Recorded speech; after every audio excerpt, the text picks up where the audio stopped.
Hey everyone, welcome back. Hope you're having a fantastic day so far. So later on this week, certain Social Security recipients will be receiving their checks. These checks are going to be worth all the way up to $5,108 at the maximum. In today's video, we are going to be covering who can expect to receive these checks once again this week from the Social Security Administration. But before we go ahead and dive into for today, if you would like to receive up to $200 in free stock or $200 in free cash, in a pinned comment below, I will be leaving a link to Robinhood. All you have to do is once you click on that link is just sign up for a free account and then simply link your bank account. You do not even have to make an opening deposit. At that point in time, Robinhood will be sending you one free stock worth all the way up to $200. And if you'd rather just have the cash, all you have to do is once you receive the free stock is just sell it for what it's worth and then transfer the cash value right back to your bank account. Okay, so diving right into it for today. So before we get into the checks going out once again later on this week, first off, we're going to be covering this article here by Newsweek, where they're going to be discussing 5 claims that the Trump administration has made in regards to Social Security and how they're now being challenged on these 5 different claims.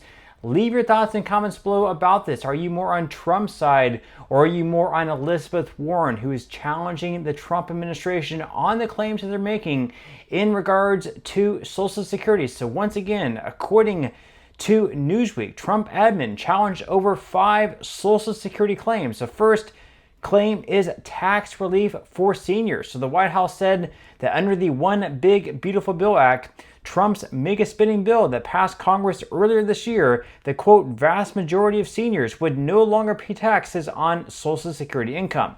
The legislation, dubbed No Tax on Social Security, creates a new expanded $6,000 standard deduction for seniors aged 65 and older between 2025 and 2028. Though the measure doesn't directly change how Social Security benefits are federally taxed, it may indirectly shield more of that income from federal taxes for lower and middle income retirees. And in a post on X, formerly Twitter, in July, the White House said Monday that under the bill, 51.4 million seniors, 88% of all seniors receiving Social Security income, will not pay any tax on their benefits income as a result of the change. Now, Elizabeth Warren and people against Trump are saying this is sort of a lie because, for one, this only goes through 2028, and for two, it doesn't directly eliminate taxes altogether. All it does is raise the standard deduction, so perhaps temporarily we might have some people paying less in taxes. Leave your thoughts and comments below about that. Now, the second claim that the Trump administration is making is call volumes and wait times. So the administration said the SSA was handling 70% more calls than last year, while lowering the average speed of answer by 80% from 30 minutes to just 6 minutes. Warren's office argues that the data does not support those numbers. SSA's own performance dashboard shows that call volumes increased only about 25% year over year, not 70%. The 70% figure refers only to one specific week in July 2025 compared to the same week a year earlier. And on wait times, Warren's office cited an investigation that found customers were on hold for an average of 102 minutes, nearly an hour and 45 minutes, compared to with SSA's published claim of 12 minutes. Some callers, the release said, waited as long as 3 hours. Now, of course, on that, leave your thoughts and comments below. Have you tried calling the SSA personally, and what have your wait times been? Had they been closer to 12 minutes, or had they been closer to 2 hours? Leave your thoughts and comments below. The third claim is staffing of field offices. So the White House said in August that all field offices are fully staffed, with employees returning to the office 5 days a week for the first time in years to better serve the American people. However, Warren's office rejected this claim, saying the administration made unprecedented cuts to the SSA workforce, and according to the War Room, Social Security offices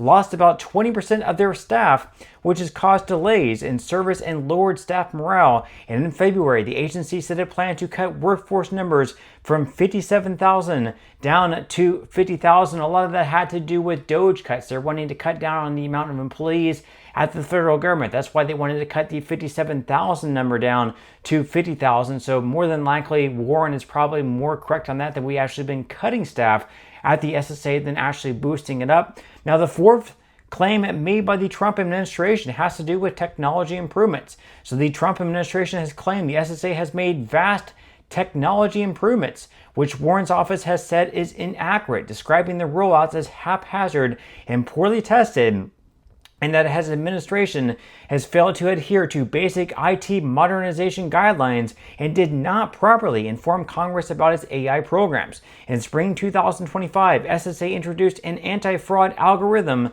that was later abandoned. According to the June 2025 letter by Warren to Commissioner Frank Bisignano, the system flagged only 2 potentially fraudulent claims out of more than 110,000 and slowed claims processing by 25%.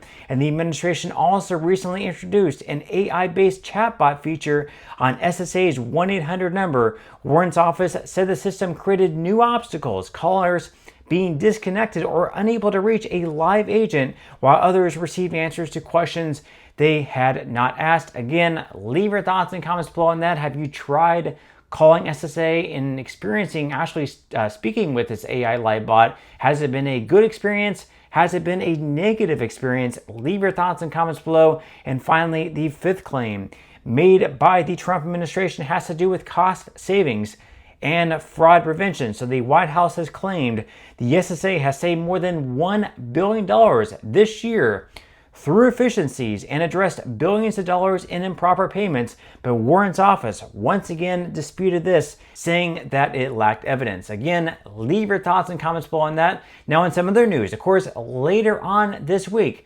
certain beneficiaries of Social Security are going to be receiving their normal check. These checks are going to be worth all the way up to $5,108 if you are eligible to receive the max payment. So once again, according to Newsweek, on Wednesday, September 10th, that is going to be tomorrow, benefit payments are scheduled to be made to those with a birthday between the 1st and 10th of any month in this year. Anyone who hasn't received their payment on the expected date should be allowed 3 working days before contacting the SSA. Saturdays, Sundays, and public holidays, of course, are not working days. And as far as how much you can receive for your Social Security benefit, as of January 2025, the typical monthly Social Security retirement check is about $2,006.69. The maximum benefits available are, as far as retiring early at the age of 62, the max benefit in that case is going to be $2,831 per month. If you wait all the way until the age of 67, the max at that point is going to be $4,018 a month. And if you can wait all the way until the age of 70, at that point your max benefit can go all the way up to $5,108. And then of course we also have checks going out the following Wednesday, next Wednesday as well, and then the Wednesday after that. Those are going to be checks this month in September. And of course, we also have a big cost of living adjustment increase announced next month on October 15th. October 15th is when we're going to know exactly what the next cost of living adjustment increase ends up being. Right now, they are projecting anywhere between 2.5%, perhaps all the way up to 2.7 or 2.8%. We will have to wait and see. And on September 11th, later on this week, we're going to have the second number out of the 3 numbers as far as inflation goes for the third quarter of this year to compare to the third quarter inflation numbers of last year. And whatever it has gone up by will be what the next COLA inflation cost of living adjustment increase ends up being.